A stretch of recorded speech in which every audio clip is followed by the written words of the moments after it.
ப்ளூபிக்ஸ் நேயர்கள் அனைவருக்கும் நெஞ்சார்ந்த வணக்கம். இன்றைக்கி நம்முடைய அரசியல் பார்வையில் ஒரு முக்கியமான விஷயம் அலச போகிறோம். அதை பற்றி பேசுகிறதுக்காக மூத்த பத்திரிகையாளர் விஸ்வா அவர்கள் இணைந்திருக்கிறாரு. வணக்கம் விஸ்வா. வணக்கம் ஜோட். வணக்கம். நல்லா இருக்கீங்களா? நல்லா. நீங்கள் எப்படி இருக்கீங்க? நல்லா மகிழ்ச்சியாக இருக்கேன். சொல்லுங்கள். அதாவது இந்திய தேர்தல் திருவிழா உலகம் முழுக்க எல்லாரும் எதிர்பார்த்தாங்க. எல்லாம் நல்லபடியாக எந்தவித அசம்பாவிதம் இல்லாமல் தேர்தல் ஆணையம் சிறப்பாக நடத்தி முடிச்சிருச்சு. இப்போ அடுத்த பிரதமர் யார் அப்படின்ற ஒரு விஷயம் போயிட்டுருக்கு. அது மோடின்றது கிட்டத்தட்ட உறுதியாயிடுச்சு.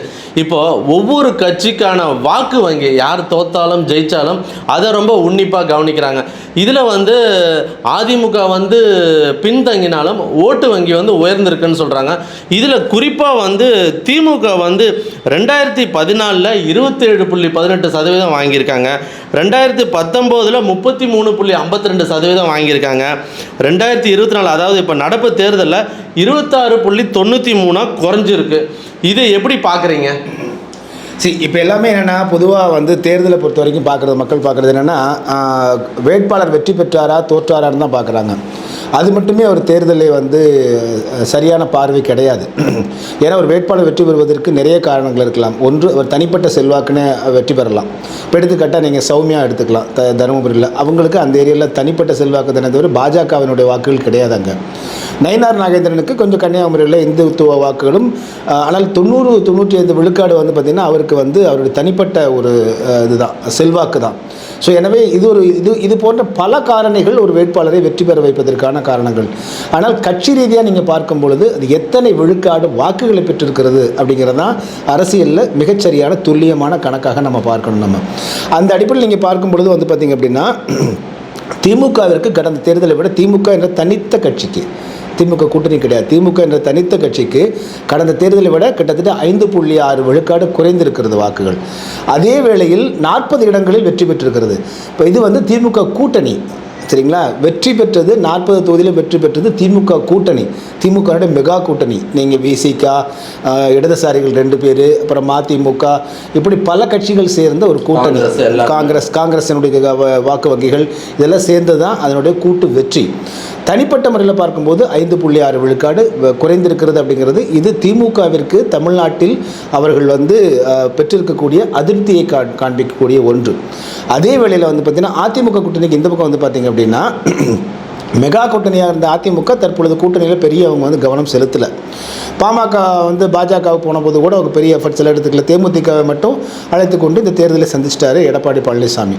அப்போ அவருக்கு வெற்றி எந்த தொகுதியிலுமே வெற்றி பெறல, கிட்டத்தட்ட 6-7 தொகுதிக்கு மேலே டெபாசிட் போயிடுச்சு அப்படிங்கிறதான் பெருசாக நம்ம பேசிகிட்டு இருக்கிறோமே தவிர, ஆனால் தனித்த அதிமுகங்கிறது பார்த்திங்கன்னா கிட்டத்தட்ட 2.5 விழுக்காடு வாக்குகள் கூடுதலாக பெற்றிருக்கு கடந்த தேர்தலை விட. ஆக தனித்த செல்வாக்கு அப்படிங்கிற வளர்ச்சி என்பது அதிமுகவுக்கு தனி ஒரு கட்சியாக அது இந்த தேர்தலில் வளர்ச்சி பெற்றிருக்கிறது. திமுக தனி கட்சியாக பின்னடைவை சந்தித்திருக்கிறது அப்படிங்கிற இதுதான் 2 அளவீடுகள். மற்றது கூட்டணி கட்சிகளுக்கு என்பது நீங்கள் பொதுவாக தெரியுங்க. இங்கே கூட்டணி கட்சிகள் இங்கே இருக்கிறதெல்லாம் பார்த்திங்கன்னா இந்த எல்லாமே நீங்கள் சமூக நீதி பேசக்கூடிய கட்சிகள்லாம் சொல்ல முடியாது. ஒவ்வொன்றும் ஒவ்வொருக்கு ஒரு சமூகத்தை சார்ந்த கட்சிகளாக இருக்கிறது, சாதி கட்சிகளாக இருக்கிறது நம்ம பார்க்குறோம்.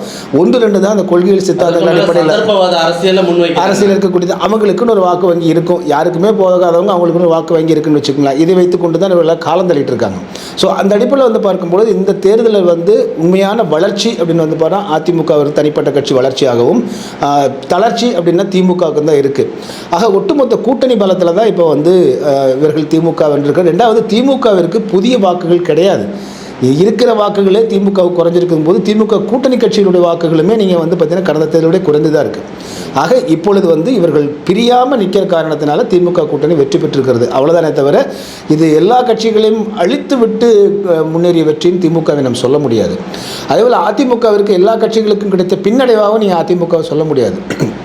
அதிமுக கூட்டணியாக நிற்கல, அங்கே 10 பேர் நிற்கிறாங்க. 10 பேர் நின்று ஆளுக்கு 10 ஓட்டு அப்படின்னாலும் உங்களுக்கு அது கிட்டத்தட்ட 100 வாக்குகள் ஆயிடுச்சா? இந்த பக்கம் 2 பேர் தான் நிற்கிறாங்க. ஆளுக்கு 10 ஓட்டுனா 20 ஓட்டு தானே வருது கணக்கு. அதுதான் இப்போ இதனுடைய வெற்றி தோல்வி அப்படிங்கிறத நம்ம வெளிப்படையாக பார்க்கக்கூடிய ஒன்றாக இருக்க தவிர, கூட்டணியாக நின்றிருந்தால் அதிமுக, இதே போல் பாமக, தற்பொழுது பாஜகவை தவிர கூட எடுத்துக்கலாம். பாஜகவை தவிர பாஜகவில் இருக்க கூட்டணி கட்சிகள் எல்லாம் இணைத்து அதிமுக இன்றைக்கு நின்றிருந்ததுன்னா நிச்சயமாக இன்னும் அவர்கள் இந்த வெற்றியை நெருங்கி இருப்பாங்க. நிறைய தொகுதிகளில் அவர் வெற்றி பெறுவதற்கான வாய்ப்பு இருக்குது. இந்த அடிப்படையில் தான் நம்ம கணக்கு போட்டது. நாங்களாம் கூட முதல்ல சொன்னது என்னென்னா, திமுக 25-30 இடங்களில் வெற்றி பெறும், அதிமுக 7லேருந்து 12 இடங்கள் வெற்றி பெறும். பாரதிய ஜனதா கட்சி 1 அல்லது 2 வரைக்கும் வாய்ப்பு இருக்குது. ஒன்று சௌமியா பாமக, இன்னொன்று வந்து நயினார் நாகேந்திரன் அப்படின்னு நம்ம கணக்கு போட்டிருந்தோம். ரொம்ப கன்ஃபார்மாக எதிர்பார்க்கப்பட்ட ஒன்று. ஆனால் இப்போ வந்து தேர்தல் முடிவுகள் மாறி இருக்கு. மக்கள் வந்து வேறு மாதிரியாக கொடுத்துருக்காங்க. ரெண்டாவது, ஒரு தேர்தலில் கொடுக்கக்கூடிய முடிவு எல்லா தேர்தலையும் மக்கள் கொடுப்பாங்கன்னு நினைக்கிறது அரசியல் அறியாமை. இப்போ கேரளாவில் வந்து இப்போ என்னமே சொல்லுவாங்க, பாஜக தன் முதல் கணக்கை தொடங்கி விட்டது கேரளாவில். அது பெரிய இம்பாக்ட்ல நடிகரை வந்து எப்பவுமே வந்து ஒரு பார்க்க மாட்டாங்க. அதாவது நடிகரில் வந்து ஒரு தேட்டரை பார்த்துட்டு அதோட கடந்து போகிறவர்கள் தான் வந்து கேரள மக்கள். இன்னொன்று படித்தவர்கள் எஜுகேஷன் பர்சன்டேஜ் வந்து ஜாஸ்தி. ஸோ அவங்க சினிமா தேட்டரில், ஆனால் சுரேஷ் கோபியை வந்து ஒரு கொண்டாடி ஒரு வெற்றியை கொடுத்துருக்காங்க. பாஜக தன்னுடைய அக்கௌண்ட்டை ஆரம்பிச்சிருக்கு. இது எப்படி பார்க்குறீங்க? பாஜக வந்து சவுத் சைடில் வரவே வராது, தமிழ்நாட்டில் வராது, கேரளாவில் வராது, எதிரே வராது. பட் கேரளாவில் வந்து ஒரு பெரிய சரித்திரம் தானே. இல்லை, நீங்கள் எந்த அடிப்படையிலேயே மற்ற நான் கேட்குறேன், கேரளாவில் வந்தது சரித்திரமாக இருந்தால் 8 முறை தமிழ்நாட்டுக்கு வந்து பிரதமர் மோடி வந்தார். இதுவரையிலும் இந்திய வரலாற்றில் வந்து விடுதலை இந்திய வரலாற்றில் வந்து ஒரு தமிழ்நாட்டுக்கு ஒரு தேர்தல், தேசிய தேர்தலுக்கு பரப்புரை செய்வதற்கு 8 முறை ஒரு பிரதமர் வந்தது நான் எனக்கு கேள்விப்பட்டது. ரோட் ஷோலாம் வர பண்ணார். ஆமாம். ஸோ அந்த அடிப்படையில் வந்து பார்த்தா அப்போ இங்கே வந்து பார்த்தீங்கன்னா 11 தொகுதியில் டெபாசிட் போயிருக்கு பாஜகவிற்கு. இங்கே ஜெயிச்சிருக்கணுமா வேண்டாமா? கேரளாவில் எப்படி வந்து ஜெயிச்சார்? அது என்ன பாஜகவோட செல்வாக்கா? கிடையாது. சுரேஷ் கோபி என்கிற தனிப்பட்ட மனிதருக்கு கிடைத்த செல்வாக்கு. ரெண்டாவது, அங்கே வந்து அந்த தொகுதியில் ஒரு மிகப்பெரிய ஒரு கூட்டுறவு வங்கியுடைய மோசடி, அதை அவர் முன்னிலைப்படுத்தி அவர் பண்ணார். நான் வாங்கி கொடுக்குறேன்னு சொன்னதுனால அது இந்த தேர்தல் வாக்காக தான் பார்க்கணும். அடுத்தடுத்த தேர்தலிலும் அங்கே பாஜக வெற்றி பெற்றால் மட்டும்தான் அது பாஜக என்று தனக்கான செல்வாக்கை எங்கே தொடங்கி இருக்குது, கணக்கை தொடங்கியிருக்குன்னு சொல்ல முடியுமே தவிர இதை கணக்காக ஏற்றுக்க முடியாது. இந்த நேர்காணல் தொடக்கத்திலே சொன்னேன், ஒரு வேட்பாளர் வெற்றி பெறுவதற்கான காரணங்கள் என்பது அது கட்சி மட்டும் கிடையாது, அவர் தனிப்பட்ட செல்வாக்காக கூட இருக்கலான்னு. எனவே அந்த அடிப்படையில் தான் கேரளாவை பார்க்கணுமே தவிர ஒரே ஒரு குருக்கள் வராரு பாருங்கிற அடிப்படையிலெல்லாம் தேர்தலை கணக்கிட முடியாது. அப்புறம் ராமர் கோயில் வந்து ஒரு பெரிய இம்பேக்டை உண்டாக்குன்னு கருத்து கணிப்பு கந்தசாமிகள், நீங்கள் கூட ஒரு ட்விட் போட்டிருந்தீங்க. என்னென்னு நம்ம லார்டு லபுக்க என்ன சார் டுபாக்கூர் பிரசாந்த் கிஷோர்னு அந்த கருத்து கணிப்பை பொய்யாக்கி இந்தியா கூட்டணி 50 தாண்டாது 100 தாண்டாதுன்னு சொன்னாங்க. இன்னொன்று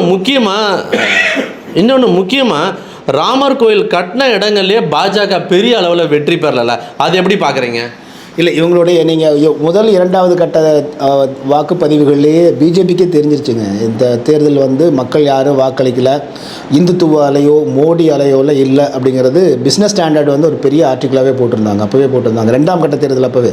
அதுக்கு பிறகு தான் அவர் ஸ்ட்ராட்டஜி மாற்றினார், கேம்பெயின் ஸ்ட்ராட்டஜியை மோடி மாற்றி உள்ளூரில் போய் பாண்டியனை போய் வந்து கிள்றது, அப்புறம் இதில் போய் உத்தரப்பிரதேசத்தில் அகிலேஷ் யாதவுக்கு கிள்றது, 2வது இவர் வந்து யாராவது மாடை பசுவை வதை செய்தால் தலைகளாக கட்டி தொங்க விடுவேன்னு அமித்ஷா சொன்னது, இதெல்லாம் வந்து அவங்க பின்னாடி ஆரம்பிச்ச ராமர் கோயிலில் புல்டோசர் வச்சு இடிச்சிடுவாங்கன்னு சொன்னது.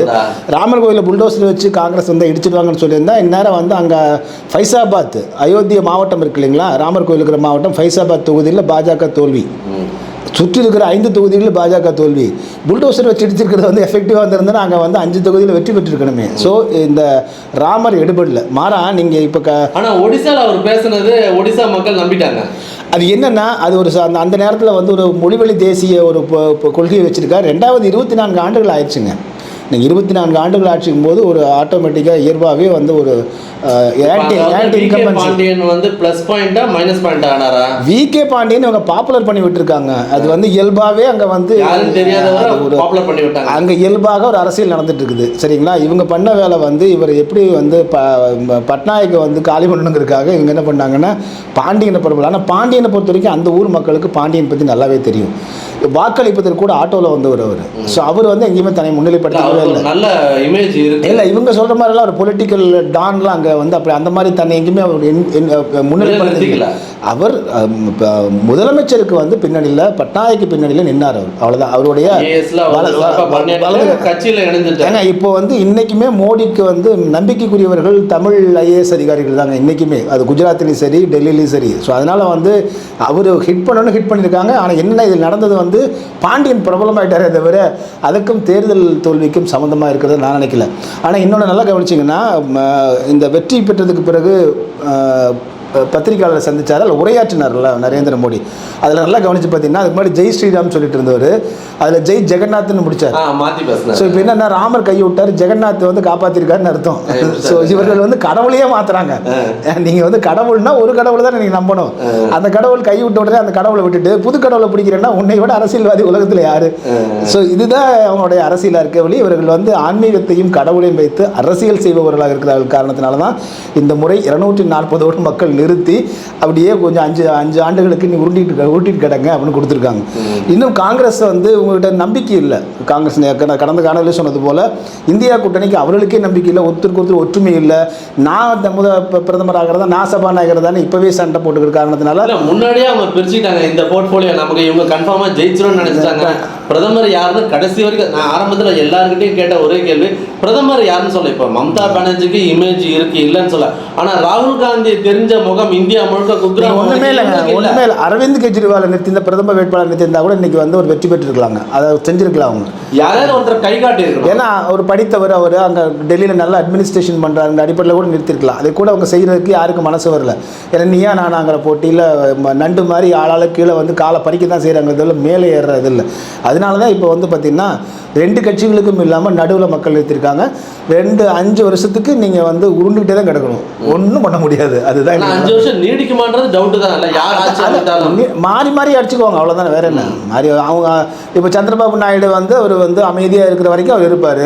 அவர் ஒருத்தர் வெளியே வந்துட்டாருன்னா அங்கே ஆட்சிக்கு வந்துடும். அவர் இந்த பக்கம் வந்தாருன்னா இவங்க ஆட்சி பண்ணுவாங்க. அப்போ இவங்ககிட்ட இருந்து அவங்க எடுப்பாங்க. 5 வருஷத்துக்கு இந்த வந்து அந்த இது விளையாடுவாங்கள குழந்தைங்க, அது மாதிரி தான் மேலே எங்கேயே விளையாண்டுக்க வேண்டியதான். இல்லை நேற்று வந்து சந்திரபாபு நாயுடு வந்து சொல்லிட்டு போயிட்டாரு, இந்த மாதிரி வந்து நான் இந்தியாவில் தான் இருக்கேன். ஸோ அதனால ஆனால் இருந்த அரசியல்வாதிகள் அங்கே டெல்லியில் போய் மீட்டிங் அட்டன் பண்ணிட்டு இந்த பக்கம் ஸ்டாலின் அவர்களாம் மரியாதை நிமித்தமாக சந்திச்சிருக்கிறாரு. அரசியல்வாதிகள் பேசுறதுல உத்தரவாதமாக சொல்லாதீங்க, சொல்லி விட்டுருங்க நீங்கள். அதெல்லாம் காமெடி. இப்போதைக்கு செயல் என்னவா இருக்கு அதான் பார்க்கணும் நம்ம. இப்போ பாஜகவோட செயல்பாடு எப்படி இருக்கும் அடுத்த 5 வருஷத்துக்கு? இல்லை அவங்க என்னென்னா இந்த ஹிந்துத்துவ அவங்களோட கமிட்மெண்ட் வச்சுருக்காங்க இல்லையா. இப்போ வந்து சோஷியல் இந்த சமயம் சிவில் கோடு, யூனிஃபார்ம் சிவில் கோடு, அப்புறம் வந்து ஒரே நாடு ஒரே தேசம் ஒரே மொழி, இதெல்லாம் அவங்க செய்ய முடியாது. ஸோ அவர்கள் வந்து இந்த 5 வருஷத்துக்கு முதல்ல கடந்த 10 ஆண்டுகள் அவர் செய்த பிழைகளை சரி பண்ணுறதுக்கே சரியாக இருக்கும். பொருளாதார ரீதியாக முதல்ல முன்னேற்றணும், வேலை வாய்ப்பை கொண்டு வரணும். மக்கள் கடன்காரனாக வந்துட்டு இருக்கிறாங்க இந்தியா முழுவதுமே. தொழில் முன்னேற்றங்கள், சாலைகளில் 100 லாரிகள் சென்று கொண்டு இருந்த தேசிய நெடுஞ்சாலையில் இன்றைக்கி 5 லாரி கூட போகல. நீங்கள் வேணால் போய் பாருங்கள், ஜிஎஸ்டி ரோட்டில் போய் பாருங்கள். ஒரு காலத்தில் நம்ம இரவில் போனால் இத்தனை லாரிகளை கடந்து நம்ம போகணும். இன்று போய் பாருங்கள், 1 லாரி ரோட்டில் காணோம். ஆம்னி பஸ்ஸுக்கு தான் போகுது, கார்கள் தான் போகுது, இருசக்கர வாகனம். அப்போ லாரிகள் இல்லைன்னா என்ன பொருள்? பொருள் ஒரு இடத்துக்கு இந்த இடத்துக்கு போகல, வணிகம் சிதைந்து விட்டதுன்னு அர்த்தம். இதையெல்லாம் சரிப்படுத்தணும். ஒன்று என்னென்ன ப்ளஸ் பாயிண்ட்டுன்னு சொல்ல போனால் பாஜகவில் காங்கிரஸில் மற்ற எல்லாத்தையும் வந்து அந்தந்த ஊரில் கொள்ளையடித்து சம்பாரிச்சிட்டு இருந்தாங்க. இதை மோடி யாரையும் கொள்ளையடிக்க விடல, கட்சிக்காரனை. கட்சி மட்டும் சம்பாரிச்சது, அது கட்சி நிதியாக போயிடுச்சே தவிர அதானிங்கிற ஒத்தை மனிதன் வந்து பார்த்தீங்கன்னா சாதாரண ஆளாக இருந்து உலக மகா கோடீஸ்வரராக இருக்கார். இதை தவிர எந்த சாதனையும் நடக்கல இல்லையே. சொல்லுங்கள், இருந்தால் நான் வந்து ஏற்றுக்கிறேன், தெரிஞ்சுக்கிறேன், சொல்லுங்கள். இத்தனை பரப்புரையில் எங்கேயுமே ஒரு சாதனை சொல்லலையே அவங்க. போயிட்டு ஜெகநாத், அப்புறம் வந்து ராமேஸ்வரம் கோயில், ராமர் கோயில், விவேகானந்தர் பாறை இருந்தானே சுற்றிட்டு இருந்தாங்க. தேர்தலுக்கு நடத்துறது நீங்கள் அட்மினிஸ்ட்ரேஷன், ஒரு நாட்டினுடைய நிர்வாகம். அதில் பக்திங்கிறது ஒரு பங்கு. நீ பக்தியே நாட்டு நிர்வாகம் மாதிரி மாற்றினா என்ன ஆகுது? கோமாளித்தனமா இல்லையா? அதுதான் இவர்கள் செய்த பிழை. இப்போ வாக்கு வங்கியை பற்றி பேசும்போது நாம் தமிழர் கட்சிக்கு வந்து அங்கீகாரம் கிடைக்க போது 8% மேலே வாங்கியிருக்காங்க. இன்னொன்று விடுதலை சிறுத்தைகளும் வராங்க. இதில் பாமக வந்து இந்த முறையும் பின்தங்கிட்டாங்க. எப்படி பார்க்குறீங்க இதை? இல்லை, பாமக எடுத்த முடிவு பிழையான முடிவு. ஆனால் என்ன நிர்பந்தத்தின் அடிப்படையில் எடுத்தாங்கன்னு தெரியல. ஆனால் அவர்களுக்கான ஓட்டு வங்கி அப்படியே தானே இருக்கு. அது இப்போ அந்த 6 விழுக்காடு தான் பாஜக கிடச்சிருக்குது. இப்போ அண்ணாமலை என்ன கணக்கு சொல்லிட்டு இருக்காருன்னா 11 விழுக்காடு பாஜகவுக்கு கிடைத்த விழுக்காடுன்னு சொல்லிட்டு இருக்காரு. அப்படிதான் சொல்லிட்டு இருக்காரு. ஆமாம், அவர் அப்படியே தான். அவர் என்ன ஒரு நாளாவது உண்மை பேசுனாருன்னா நல்லா இருக்கும். நானும் பார்க்குறேன், ஒரு நாள் கூட உண்மை பேசவே இல்லை. தப்பு சொல்றது ஒரு வேலையாக வச்சுட்டு அவர் வெக்கப்படுறதே இல்லை. இப்போ வர அன்னைக்கு சீமான் வந்து டெபாசிட்டே வாங்க மாட்டார் அப்படின்னாரு. சீமான் வந்து தொடர்ந்து சொன்னார், எனக்கு வந்து சிங்கிளால நீ முடிஞ்சா வாங்கி காட்டுன்னு. இப்போ என்ன சொல்லிட்டாரு, சீமான் நேர்மையாக தேர்தல் சந்தித்திருக்கிறார் அப்படின்ட்டாரு. அப்போ என்ன அர்த்தம் அது? ஸோ இது எப்படி வேணாலும் பேசக்கூடிய வாயாக இருக்குது. அதனால அது போய் பெருசாக எடுத்துக்க வேண்டியதில்லை. ஆனாலும் கூட அந்த வாக்குகள் வந்து பாமக 6 விழுக்காடு வாக்குங்க. ஜி.கே. வாசன் அவர்களுக்கு தமாகாவுக்குன்னு ஒரு விழுக்காடு வாக்கு இருக்குது. அவருக்கு வந்து தனியாக ஒரு கூட்டம் இருக்குது இன்றைக்குமே. அடுத்தது வந்து பார்த்திங்கன்னா ஜான் பாண்டியன் இருக்கார், ஐஜேகே இருக்கார். இவங்களுக்கு வந்து நீங்கள் ஆளுக்கு ஒரு 50,000 1 லட்சம் வாக்குகள் போட்டாலே கூட நீங்கள் வந்து அது தனியாக இருக்குது, அவங்களோட செல்வாக்குக்கு வரும். எல்லாம் சிறுதுளி பெருவெள்ளம் மாதிரி தான் கூட்டணிங்கிறது. அதனால் நீங்கள் சின்ன கட்சி பெரிய கட்சிலாம் பார்க்க முடியும். இப்போ நீங்கள் ஜூடுங்கிற ஒரு தனி மனிதனுக்கு உங்களுக்கு வேண்டப்பட்ட நீங்கள் நிற்கிறீங்கன்னு வச்சுங்க தேர்தலில், உங்கள் நண்பர்கள்லாம் குறைஞ்சது ஒரு 1000 வாக்குகள் ஒழுகும். ஸோ இந்த மாதிரி தான் வாக்குகள் கணக்கு பார்க்கணுமே தவிர சின்ன கட்சி பெரிய கட்சின்லாம் தேர்தலில் பார்க்கக்கூடாது. அந்த அடிப்படையில் வந்து இப்பொழுது பாஜக கிடையாது. திருவண்ணாமலையில் எங்கெங்கே பாஜக இருக்குது? அது பாமகவுடைய பெல்ட், அது மற்ற கட்சிகள் இருக்க பெல்ட். அங்கே வந்து வாக்குகள் வந்து இருக்குது. சென்னையில் 3 தொகுதிகளில் 2வது இடத்துல இருக்காங்க. எங்கே பாஜக? தென் சென்னை தவிர தென் சென்னையிலையும் தடவை அவுட்டு. தென் சென்னையிலேயே வாக்குகள் இல்லை இப்போ. அப்போ இது யாருடைய வாக்குகள்? இந்த கூட்டணி கட்சிகள் வாக்குகள். கோயம்புத்தூரில் வந்து பாஜகவுக்கு வந்து சிபி ராதாகிருஷ்ணன் வந்து அன்னைக்கு வந்து குண்டுவெடிப்பு சமயத்தில் வந்து அந்த கூட்டமாக வந்தாரே தவிர பாஜகவுக்கு இந்த தனித்து அங்கே வந்து இந்த செல்வாக்குமே கிடையாது. அங்கே 25 ஆண்டு காலமாக வந்து இடதுசாரிகளும் அதே போல் காங்கிரஸும் தான் மாறி மாறி வந்திருக்கே தவிர முதல் முறையாக திமுக இப்போ 2வது முறை தான் இப்போ திமுக வெற்றி பெற்றிருக்கு. எனவே பாஜகவிற்கான வாக்குகள் அப்படிங்கிறதுல இங்கே இன்னும் உருவாகலை. அண்ணாமலை கற்பனை உலகத்தில் உருவாக்கி வச்சிருக்காரு. அந்த ஐடி விங்குகளை வச்சு சோஷியல் மீடியாவில் வச்சு சின்ன பசங்களை வச்சு ஒரு ப்ரொஜெக்ஷன் பண்ணிட்டு இருக்காரு பாருங்க. அந்த ஒரு சின்ன புள்ள விளையாண்டுட்டு இருக்காரு அவர். சின்ன பசங்களை வச்சு சின்ன பிள்ளைத்தனமாக ஐடியா கொடுத்தாரு. எல்லா ஐடியாவுமே சின்ன பிள்ளைத்தனமாக போயிடுச்சு. உண்மை. இப்போ இன்னொரு முக்கியமான கேள்வி, இப்போ நாடாளுமன்ற தேர்தலில் முடிஞ்ச அளவுக்கு பேசி முடிச்சாச்சு. இப்போ 2026 தான் எடப்பாடி அவர்களோட கணக்கு.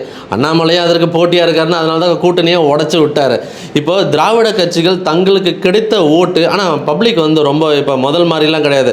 ஸோ பிரைம் மினிஸ்டருக்கு நாங்கள் இந்த ஓட்டை போடுவோம், அசம்பிளிக்கு யார் சிஎம்ன்ற ஓட்டை நாங்கள் மாற்றி போடுவோன்ற அந்த இது வந்து இப்போ வந்து கரெக்டாக வந்துடுச்சு. இன்னொன்று குடும்பமாக போடுற ஓட்டுகள் வந்து இருந்தது. இப்போ அப்பா யாருக்கு சொல்கிறாரோ நான் அதை போடுவேன். இப்போ அப்பா சொல்கிற ஓட்டை பசங்க கேட்குறதில்ல, யங்ஸ்டர்ஸ் ஓட்டு மாறுது. இப்போ வந்து வர 2026 இந்த வாக்கு வங்கிகள் வந்து மாறுபடுமா? இந்த 40க்கு 40 வெற்றி பெற்றதால திமுகவிற்கு வந்து இது ப்ளஸ் பாயிண்ட்டாக இருக்கலாம். ஆனால் அதிமுகவிற்கு எப்படி இருக்கும், நாம் தமிழர் கட்சிக்கு எப்படி இருக்கும், ஏன் நாளைக்கு வரப்போகிற விஜய்க்கு எப்படி இருக்கும்? இல்லை, விஜய் வந்து இப்போ ஏன்னா விஜயினுடைய ரசிகர்கள் எல்லா கட்சியிலும் இருக்காங்க. ஸோ அவங்கெல்லாம் அந்த கட்சியிலே இருந்துக்கிட்டு இருப்பாங்களா, இல்லை விஜய்க்கு வருவாங்களா அப்படிங்கிறது ஒன்று, அதை பார்க்கணும் நம்ம. இருந்தாலும் நம்ம ரெட்டலை அதிமுக அப்படிங்கிறவங்க நான் விஜய் ரசிகர் தானே தவிர நான் விஜய்க்கான அரசியலுக்கு வந்து நான் கை கொடுக்க மாட்டேன் அப்படின்னு இருக்க போகிறாங்க. எனவே ஒரு ரசிகன் என்பவன் நீ முழுக்க அப்படியே நீங்கள் வந்து அவன் வாக்காளனாக மாறிவிடுவார், வாக்காளராக மாறிவிடுவார் நீ நினைக்கவே முடியாது. விஜயகாந்துக்கு அப்படி பார்த்தா விஜயகாந்துக்கு ரசிகர்கள் ஏராளமான ரசிகர்கள் இருக்காங்க. அப்போ மைக் மோகனுக்கு இருந்த ரசிகர்களை வச்சு மைக் மோகன் தமிழ்நாட்டோட முதலமைச்சராக இருக்கலாம். ரசிப்புத்தன்மை வேறு, வாக்காளர்களும் உறுப்பினர்களாகுவது வேறு. எனவே விஜய் வந்ததுக்கு பிறகு அதில் எவ்வளோ பேர் உறுப்பினர்களாக போகிறாங்க, அவர்கள் என்ன கொள்கைகளை முன்வைக்க போகிறாங்க, என்ன யுத்தியை வகுக்க போகிறாங்க, எத்தனை வாக்குகளை அவங்க பெற போகிறாங்கிறத பொறுத்தா இருக்குது. ஆனால் அவர்கள் வந்த ஒரு கணிசமான அளவு வந்து இளைஞர்கள் வந்து விஜய் ரசிகர்கள் பட்டாலும் நிச்சயமாக அவர் பின்னாடி போவாங்க. அவர் வைக்கிற கொள்கையை பொறுத்து இருக்குது மற்ற ஆட்களில் வர்றதுக்கு.